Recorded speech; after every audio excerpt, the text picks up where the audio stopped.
정조대왕과 정약용이 꿈꾼 새로운 세상, 물의 도시 수원. 그 아름다움을 담아낸 한 폭의 서정적인 풍경화에는 이 도시가 낳은 여인의 비극적 삶이 녹아 있습니다. 화면의 뒤쪽으로는 먼만한 기울기의 산이 그림의 중앙에 위치해 있고 그 앞으로는 나루터가 보입니다. 나루터를 사이에 두고 강 혹은 호수가 그림의 앞쪽까지 이어집니다. 그림의 앞쪽에는 두 명의 여인이 위치합니다. 한 명은 서 있고 나머지 한 명은 화면 왼쪽에 절반 정도만 보이는 정자의 발치에 걸터 앉아 있습니다. 등을 보이고 서 있는 여성은 화면 왼쪽을 향하고 정자에 앉아 있는 여성은 반대로 화면 오른쪽을 바라보고 있습니다. 이 두 여성은 일정한 거리를 두고 있어서 모르는 사이처럼 보이기도 하지만 둘 다 물가를 바라보고 두 여인의 눈높이가 거의 같아 마치 앉아있는 여성이 서 있는 여성에게 말을 걸고 있는 장면으로 보이기도 합니다. 두 여인 모두 흰 저고리에 옥빛 치마, 비녀를 꽂은 쪽진 머리로 외형이 거의 같은 건 역시 이들이 서로 아는 사이라는 추정을 가능하게 합니다. 이 두 여인이 서로 아는 사이라면 이들은 어떤 말을 하고 있을까요? 이 공간이 두 인물의 어떠한 대화로 채워지는지는 알 수 없지만 해질녘 이들 이외에는 아무도 없는 물가와 산 너머 잿빛 하늘은 고독하고 쓸쓸한 분위기를 자아내기에 충분합니다. 이 풍경화의 제목은 수원, 서호입니다. 서호는 수원의 대표적인 인공 호수이자 생태공원입니다. 조선 제22대 임금 정조는 천도를 목적으로 신도시 수원을 건설하기로 결정하고 도시 경계에 따라 군사 방어 시설인 화성을 축조합니다. 정조는 수원 화성 바깥에 농업이 번성할 수 있도록 농업용수를 확보하기 위해 인공호수 건립도 명령합니다. 1799년 인공호수인 충만제가 완공되면서 수원은 비로소 그 명성에 맞는 풍부한 수량을 확보할 수 있게 됩니다.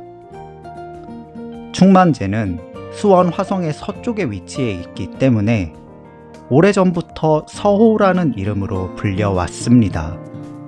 1905년 을사늑약 체결 이후 제국주의 일본은 한반도에 일본식 농법을 이식한 후 경기권의 풍부한 농업 생산력을 수탈하기 위해 1906년 서호의 권업 모범장을 설립합니다.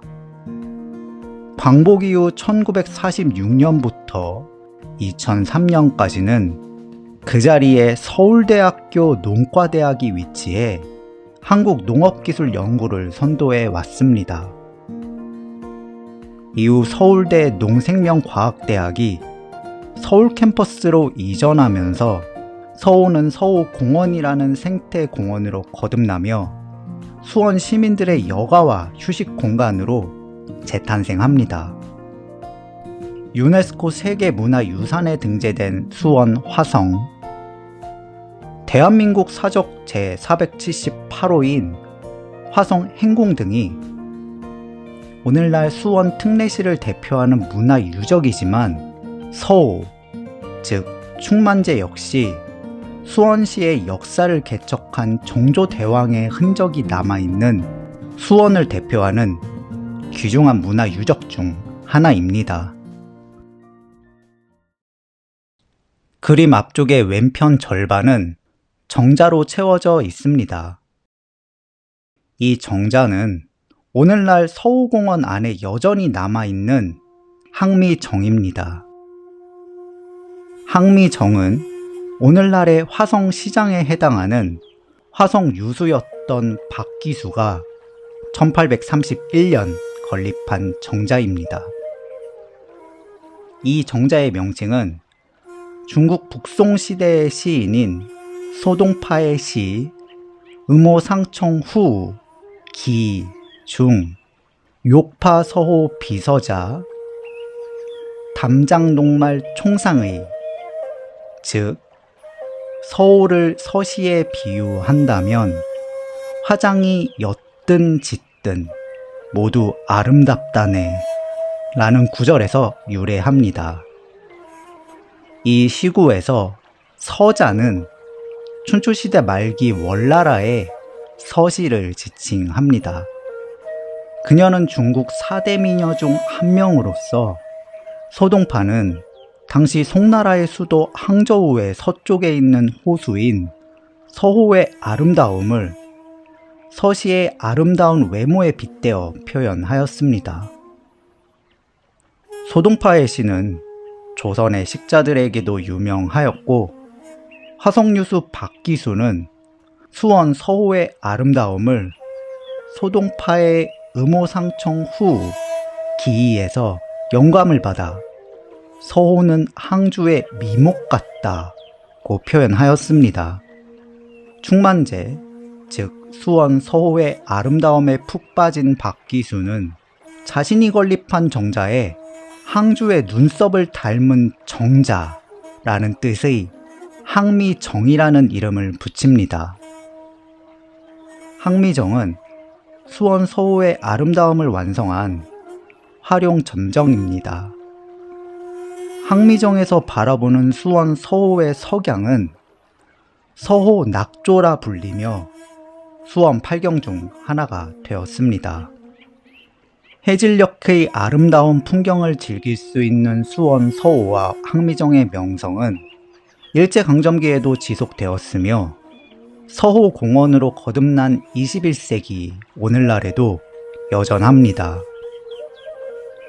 이러한 역사적 배경을 종합하면 수원 서호는 수원 8경 중 하나로 명성을 떨친 서호의 낙조, 즉 호숫가 맞은편에 위치한 여기산과 서서히 저무는 노을빛이 물에 반사돼 아름다운 정취가 배가 되는 해질녘의 경이로운 풍광을 감상하기 위해 항미정에 나온 두 명의 여인이 등장하는 서정적인 분위기의 풍경화라 할 수 있습니다. 낙조, 일몰, 해질녘은 아름다운 자연 현상이지만 찬란했던 빛이 어둠에게 그 자리를 내주기 직전의 마지막 순간으로 인류 보편적으로 소멸과 상실, 멜랑콜리와 같은 감정들과 연결되었습니다. 수원 서호는 일몰을 감상하는 두 여인이 등장하는 평범한 풍경화로 보이지만 작품의 제작 배경을 확인하면 그림은 다르게 보이기 시작합니다. 이 풍경화는 한국 최초의 여성 서양 화가인 정월 나혜석의 그림입니다. 나혜석은 1896년 지금의 경기도 수원 특례시 팔달구 신풍동 일대에서 태어났습니다. 나혜석은 1910년 9월 서울의 진명여자 고등보통학교에 진학하며 고향을 떠났습니다. 그녀는 고향을 떠난 지 25년 만인 1935년 고향인 수원으로 돌아옵니다. 귀향한 나혜석은 한국 최고의 서양화가 자리를 되찾기 위해 열정적으로 작품 활동을 하였고 수원 서호는 그런 노력의 결과로 탄생한 작품입니다. 한국 최초의 여성 서양화가이자 여성 최초의 해외 유학파 미술가이며 모던거린 나혜석의 일거수일투족은 당시에 대단한 뉴스거리였습니다. 1931년 그녀는 일본 외무성의 외교관이었던 김우영과 이혼하면서 또 한 번 세간의 화제를 불러 일으켰습니다. 당시에는 이혼녀에 대한 사회적 인식이 대단히 좋지 못하였으며 그녀는 양육권과 위자료 등 어떠한 것도 얻지 못하고 이혼당했지만 뛰어난 그림 실력과 글솜씨로 이혼 후에도 스스로 생계를 꾸릴 능력이 있었습니다. 나혜석은 1933년 3월 서울 종로구 수송동에 여자미술학원을 개설해 후학을 양성하며 생계를 유지하고자 하였습니다.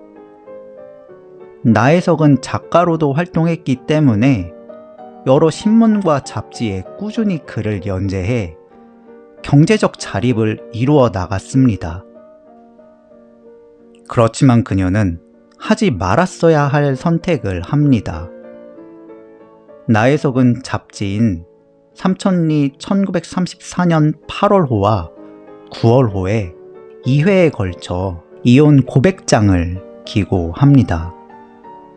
이 글을 통해 나혜석은 부부관계가 파경을 맞은 이유를 대중들에게 낱낱이 공개한 게 문제가 됩니다.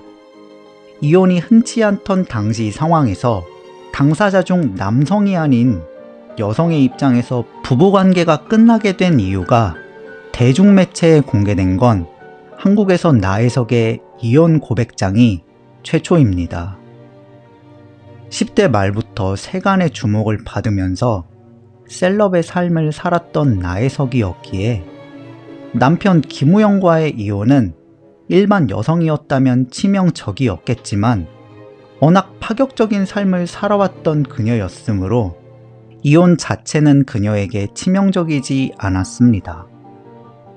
오히려 월간지 삼천리에 발표한 이혼 고백장이 그녀가 몰락하게 된 결정적인 이유가 됩니다.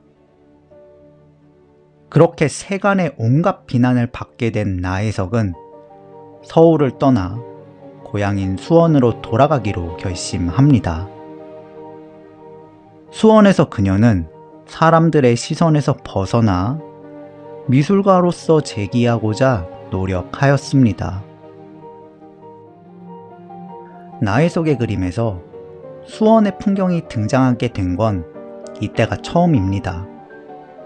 화가가 되기 전 이미 서울로 유학을 떠났고 그 이후로도 서울에 기반을 두어 활동했기 때문이죠.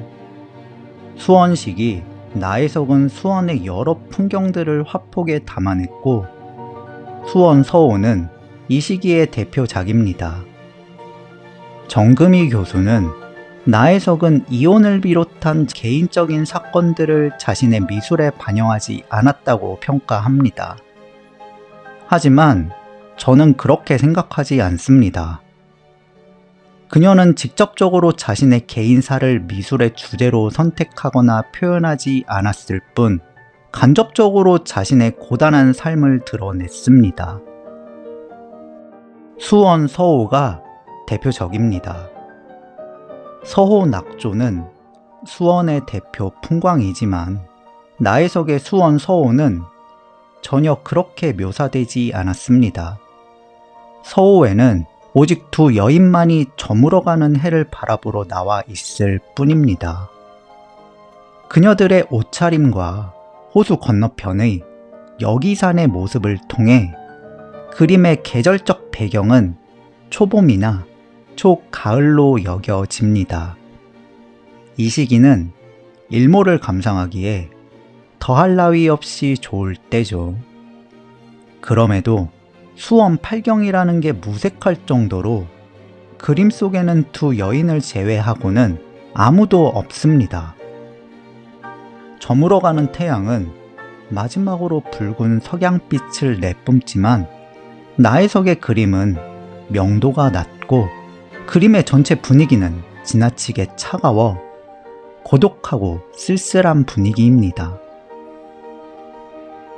저물어가는 태양과 서호의 아름다움을 두고 두 여인들 간의 활발한 대화가 오고 가기보다는 그저 쓸쓸한 침묵과 말 줄임만이 이곳을 채우고 있다는 인상입니다.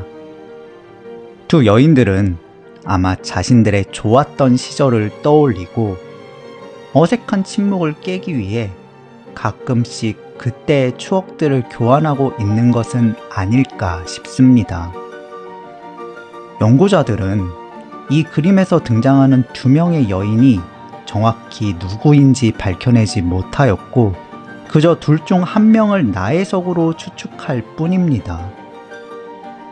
그림 속 인물이 나혜석이거나 적어도 이 그림을 그리기 위해 수원 서호를 찾아 항미정에서 서호 낙조를 화폭에 담아내던 나혜석은 아마 자신의 좋았던 시절을 떠올리면서 지금의 자신의 처지를 한탄하지 않았을까요? 그저 나혜석이 가부장적인 시대에 자신의 이혼 배경을 고백한 글을 발표했기 때문에 급격하게 몰락하게 된 것은 아닙니다. 이혼의 귀책 사유가 그녀에게 있었던 게 몰락의 결정적 요인이었습니다. 당신은 나혜석의 잘못을 포용할 만한 분위기가 아니었고 그녀는 사회로부터 완전히 배제되어야 할 파렴치한 여인일 뿐이었습니다.